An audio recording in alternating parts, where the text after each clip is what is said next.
बिलावल भुट्टो जो हैं वो लीगी मुखालिफ वोट को अट्रैक्ट करने के लिए मुस्लिम लीग नवाज़ के ख़िलाफ़ उन्हें जारहाना अंदाज़ अपनाना पड़ रहा है। क्या वजह है इसकी? उनके पास खुद बताने को कुछ नहीं है या माजी करीब के इत्तेहादी आइंदा इलेक्शन के बदतरीन मुखालिफ बनने जा रहे हैं। मामला वोटरों को अट्रैक्ट करने से बहुत आगे निकल चुका है।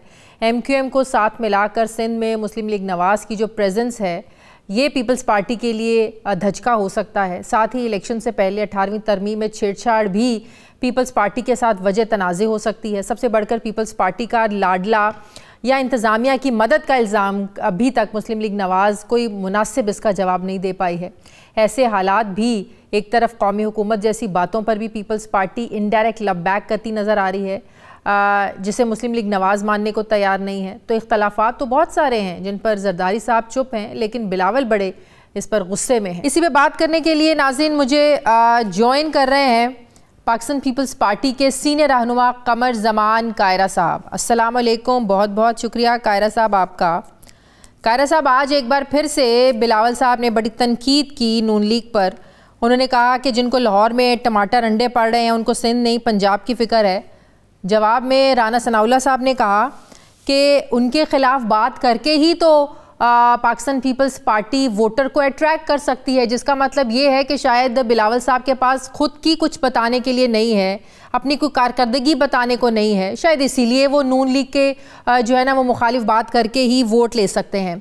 दूसरी बात जो राना सनाउल्लाह साहब ने कही कि वो पाकिस्तान पीपल्स पार्टी की क़यादत को कहना चाहते हैं कि इलेक्शन कैंपेन ज़रूर करें, आप ज़रूर बात करें, लेकिन आप जमहूरी रिवायात को मद्देनज़र ज़रूर रखें। क्या कहेंगे इस पर? देखिए, गुजारिश ये है कि हम जमहूरी रवायात के मुताबिक ही सियासत करते हैं। हमें किसी को सिखाने या किसी को हमें सिखाने की ज़रूरत तो नहीं है। बहरहाल एक दूसरे से सीखते रहते हैं। अर्ज़ ये है कि हम एक दूसरे के ख़िलाफ़ इलेक्शन लड़ रहे हैं। जो हम कह रहे हैं ये हमारा नुक्ता नज़र है, आवाम तक हम अपनी बात पहुँचा रहे हैं। इलेक्शन कैंपेन के अंदर जमातें एक दूसरे पे भी तनकीद करते हैं, तो जायज़ हदूद के अंदर रहते हुए हम पॉलिटिकल नॉर्म से बियॉन्ड नहीं जाते। और ये बात कि हम जो कह रहे हैं ये हमारा नुक्ता नज़र है, हम आवाम के सामने अपना नुक्ता नज़र रख रहे हैं। फैसला तो आवाम ने करना है। राना साहब या उनकी जमात जो कहेगी उनका भी हक है, उनका भी इस्तेहकाक है। वो पाकिस्तान भर में जाके अपने अलायंसेस बनाएं। अलायंसेस तो नॉर्मली तब बनाए जाते हैं जब आप वीक होते हैं, तो वो बनाते हैं, तो बिस्मिल्लाह उनका हक है, हमें भी ये हक हासिल है। लेकिन हम क्या कह रहे हैं इसका फैसला तो आवाम करेगी ना। इसका फैसला को हमें ये तो डिक्टेट नहीं करेगा कि आप ये क्यों कह रहे हैं। हम इसलिए कह रहे हैं कि हम समझते हैं ये दुरुस्त है और हम ये बात आवाम के सामने रख रहे हैं। आवाम इसका फैसला करेंगे कि हमने दुरुस्त कहा या नहीं कहा। सही, लेकिन ये बात तो बिल्कुल दुरुस्त है कि जब इलेक्शन आते हैं पार्टियां एक दूसरे के पर तनकीद भी करती हैं, एक दूसरे के खिलाफ बयानियां भी बनाती हैं। लेकिन इस बार जो एक बदलाव नज़र आ रहा है वो ये आ रहा है कि जब से मियाँ साहब वापस आए हैं, पीपल्स पार्टी पर कोई किसी ने चढ़ाई नहीं की, पीपल्स पार्टी के खिलाफ कोई उस तरीके से बयानिया हमें नज़र नहीं आया। मियाँ साहब जो बात कर रहे हैं, जो उनके साथ माजी में हुआ, वो जलसों में जाएं, कन्वेंट अपने अहदेदारों से बात करें, वो यही बात कर रहे हैं, प्रेस टॉक करें, वो यही बात कर रहे हैं। लेकिन इस बार जो गर्मा गर्मी हमें ज़्यादा नज़र आ रही है वो पाकिस्तान पीपल्स पार्टी की तरफ से नज़र आ रही है, और वो भी बिलावल भुट्टो की तरफ से नज़र आ रही है, जो डायरेक्ट बिल्कुल फ्रंट फुट पर आकर जो है ना वो अटैक कर रहे हैं। इसकी क्या वजह है? नून लीग पीपल्स पार्टी को इतना नहीं तनकीद कर रही है। क्या फ्रंट फुट पे आके बिलावल साहब ने खिलाफे मतलब बयान कर दी बहुत बड़ी मुखालफत में? तनकीद है, मैंने कहा ये हमारा नुक्ता नजर है। हम कह रहे हैं कि मुस्लिम लीग की वजह से महंगाई हुई है। हम कह रहे हैं कि मुस्लिम लीग के फोकस में बड़े बड़े प्रोजेक्ट्स होते हैं, पब्लिक वेलफेयर, आवाम की तरफ डायरेक्ट पैसा नहीं होता। तो ये हमारा ख्याल है। सही। हमसे ये सवाल क्या हुआ कि आप ये क्यों कह रहे हैं? इसलिए कह रहे हैं कि हम इसको दुरुस्त समझते हैं और अवाम के पास जा रहे हैं। अवाम फैसला करेंगे कि हमने दुरुस्त कहा या नहीं कहा। लेकिन बिलावल साहब की बातों से लगता है कि नवाज शरीफ साहब को सपोर्ट किया जा रहा है। आज भी उन्होंने ये बात की कि आप जो है ना वो इंतज़ामिया की मदद नहीं, आप वोट की ताकत से जो है ना वो आप इलेक्शन लड़े, वोट को आप इज्जत दें। नंबर एक। नंबर दो, उन्होंने कहा कि कुछ लोगों को हवाओं के रुख उनकी तरफ होने की गलत फहमी है। अब ये हवाएं अवाम की तरफ से आने वाली हवाओं के बारे में गलत फहमी है या पिंडी की तरफ से आने वाली हवाएं उनके बारे में गलत फहमी है? ये जरा बता दें। अच्छा जी, मुझे जरा ये पहले बताइए, आपके सवाल का जवाब देने से पहले जी कि जब से मियाँ साहब ने वापसी का सफर बांधा और वहां से चले लंदन से, वहां उनके जो इस तरह सेंड ऑफ हुआ, जिस तरह उनको रिसीव किया गया, यहाँ उनके केसेस के ऊपर, ये बाय लार्ज मीडिया ने एग्जैक्टली इससे आगे बढ़ के यही बातें कही, यही बातें आप भी कह रहे थे कि मियां साहब को फेवर किया जा रहा है, मियां साहब को सपोर्ट की जा रही है, मियां साहब लाडले हो गए हैं। ये सारी बातें तो वो हैं जो मीडिया कह रहा था। बिलावल साहब ने कह दी तो क्या मत आ गई कि क्यों कह रहे हैं। नहीं, बिलावल साहब मीडिया से इतना इंप्रेस हैं कि मीडिया की बातों को बिलावल साहब अब फॉलो करेंगे। बिलावल साहब की अपनी एक सियासी सेंस है ना। बात की नहीं कह रहा मैं ठीक है, मैं इसलिए कह रहा हूं कि वही बात बिलावल साहब की भी ऑब्जर्वेशन है, वही बात आपकी भी ऑब्जर्वेशन है। तो फिर मेरी बात ऑब्जर्वेशन कैसे गलत हो गई अगर आपकी ठीक है? और अगर मेरी ऑब्जर्वेशन पे आपको एतराज है तो फिर अपनी ऑब्जर्वेशन देखिए कि आप क्यों ये ऑब्जर्व कर रहे थे। चले मुझे ये तो बता देना कि हवाओं का रुख, चले हमारी जो ऑब्जर्वेशन थी वो आपने सुन लिया, मैं आपकी सुनना चाहती हूँ कि हवाओं का रुख कहाँ से है, किस चीज़ की गलतफहमी है मियां नवाज शरीफ को कि अवाम की तरफ से हवाओं का रुख इनकी तरफ है, शायद उनको लगता है कि अवाम मेरे साथ है, या पिंडी के साथ का उनको गलतफहमी है? कुछ बातें इशारों में होती है सियासत के अंदर। ये जरूरी नहीं होता कि आपके सवाल के जवाब में बिल्कुल पिन पॉइंट करके चीजों को बयान किया जाए। ये हमारा तरीकाकार है सियासतदानों का अपने अपने स्टाइल में। उन्होंने जो बात की है वो जिस पैराए में की, जिस इशारे में की, वही उसका मुनासिब असलूब है। उसको बहुत ज्यादा खोलने की जरूरत नहीं है हमारे ख्याल में। तो आप समझते हैं कि सिर्फ किरदार बदले हैं, कहानी वही है? 2018 में जो किरदार थे जिनके लिए पहले ये सब कुछ हो रहा था वो बदल गए, स्क्रिप्ट वही है? मैं भी यही कह रहा हूँ, आप भी यही कह रही हैं। मैं सवाल पूछ रही हूँ, सवाल मेरा है। आप भी यही कह रही हैं, मैं भी यही मेरा सवाल है, मैं कह नहीं रही, मेरा सवाल है। आपसे मुराद मीडिया है, मैं आपसे मुराद आप नहीं है, आपसे मुराद मीडिया है।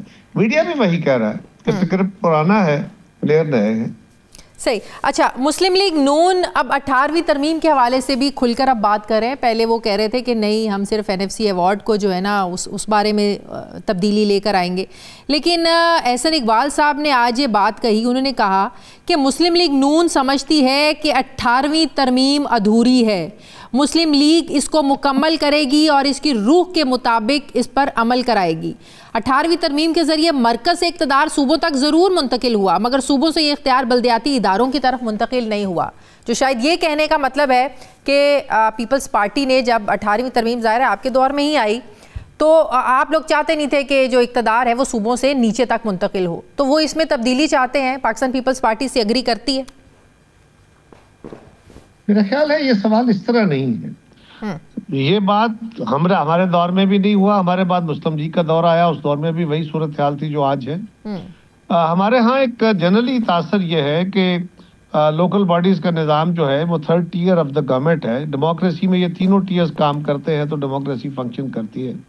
तो ये तीसरा टियर हमारे मुल्क में हमेशा से कम अहमियत का हामिल समझा गया, ये बात दुरुस्त है। और इसको बुनियादी तौर पर सियासतदानों की तरफ से उतनी पजीराई, ओनरशिप इसलिए नहीं दी गई कि पाकिस्तान में जब भी डिक्टेटरशिप आई तो उसने जो दोनों tier federal and provincial governments के हैं उनको बिल्कुल दरखुर इतना नहीं समझा, बल्कि उन्होंने डायरेक्टली लोकल बॉडीज के निज़ाम को मजबूत करके इसके जरिए अपनी लेजिटिमेसी लेना चाहिए। तो ये एक साइकोलॉजिकल बैरियर रहा। लेकिन इसमें कोई दूसरी राय नहीं है कि लोकल बॉडीज का एक मौसर निज़ाम हुए बगैर डेमोक्रेसी डिलीवर नहीं कर सकती, डेमोक्रेसी मुकम्मल नहीं हो सकती। लिहाजा इसको आइन के अंदर प्रोटेक्शन होना चाहिए, इसकी टर्म प्रोटेक्ट होनी चाहिए। और जिस तरह NFC के जरिए सूबों को पैसे दिए गए हैं, अब सूबों को भी कंपेल करना चाहिए, उनको पाबंद करना चाहिए कि वो पैसे सूबों से जिलों को भी जाएं। जब मरकज के पास पैसे थे तो मरकज घंटा घर था, अब सूबे घंटा घर बन के बैठ गए, ये मुनासिब नहीं है। ये बात बिल्कुल दुरुस्त। आईनी तरमीम, 18वीं तरमीम कोई चीज नहीं है। 18वीं तरमीम तो एक वक्त था ना, उसका नंबर 18 था, अब वो आइन है। आइन है पाकिस्तान के अंदर। ये 18वीं तरमीम में तब्दीली, 18वीं तरमीम में तब्दीली, 18वीं तरमीम कोई अलग चीज तो नहीं है ना। वो आइन के अंदर जो तरामीम हुई उसका नंबर वो था, अब वो आइन है। अब नंबर की जरूरत नहीं है बोलने की। अब तो आपने बताना है कि फलां फलां शिक में हमने तब्दीली करनी है। हाँ, आइन एक लिविंग डॉक्यूमेंट है, उसमें अगर कोई जमात तब्दीली करना चाहती है तो जो लेट डाउन तरीकाकार है बिल्कुल बड़ा आला है। बल्कि उसमें अगर कोई बड़ी भी तब्दीली करनी है तो आप अवाम के पास जा रहे हैं, इलेक्शन आ गया है, इलेक्शन में आए, अवाम के पास जाएं, अपने मैनिफेस्टो में क्लियर करें कि हम ये तब्दीली करना चाहते हैं, लोगों से वोट लें, 2/3 मेजॉरिटी लेके तब्दीली करना सबका हक है। असल मसला वसाइल की तकसीम है। सही।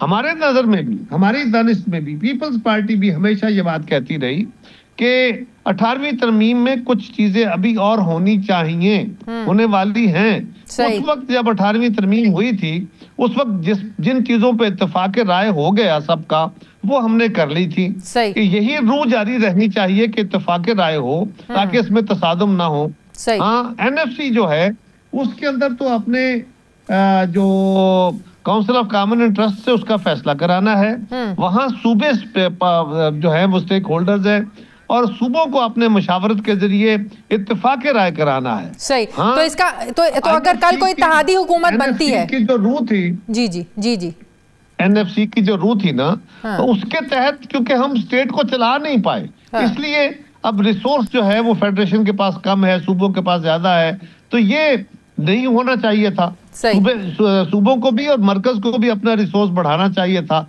एक्सपेंडिचर कंट्रोल होने चाहिए थे। तो उसकी इम्प्लीमेंटेशन को अगर वो खराब है तो रिवर्स किए बगैर इम्प्लीमेंटेशन की खामियों को दूर करना चाहिए ताकि रेवेन्यू बढ़ सके। सही।